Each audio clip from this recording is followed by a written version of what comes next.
इटा काଣା है जानिछ? Hey everyone good morning. तो आज मुई एतकी सारा फूल पाइछे हमर बारी नु गाधी उडी फ्रेश हेकिना मुई पूजा करी पकाली।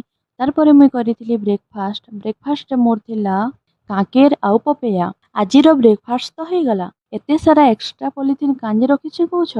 इ सब के मुई चुली धराबार लागि यूज करसी। तार परे लागि पड़ली मुई मोर निजर काम रे जेनटा कि सबुदिन करसी रोसई बास। इटा काणाई कहूछ? इटा होछे बाउंस जेनटा कि जंगले मिलसी आ इ तार कलिया पार्ट्स के आमे तरकारी करिकिना खाइथिसु। तार उपरे थिसी छोट छोट कंटा माने जेनटा कि हाथे लागि जिसे सेते लाई मु इटा के छुरी रो हेल्प रे बाहर करि देबी। आ इथि जेन देखा जाछे व्हाइट व्हाइट पार्ट्स माने सेटा होछे कलियाटा सेटा के मुई काटिकिना मुई रोसई करबी। काटी तो सारी देली एखन इटा के सिझावा लाई पड़सी मुई सिझे दउछे। सिझुथिबार बेले मते मने पड़ीगला जे मुई मोर फेस रो टिके केयर नी करी। तार परे मुई मोर हेयर रे टिके ऑयल लगे देसी।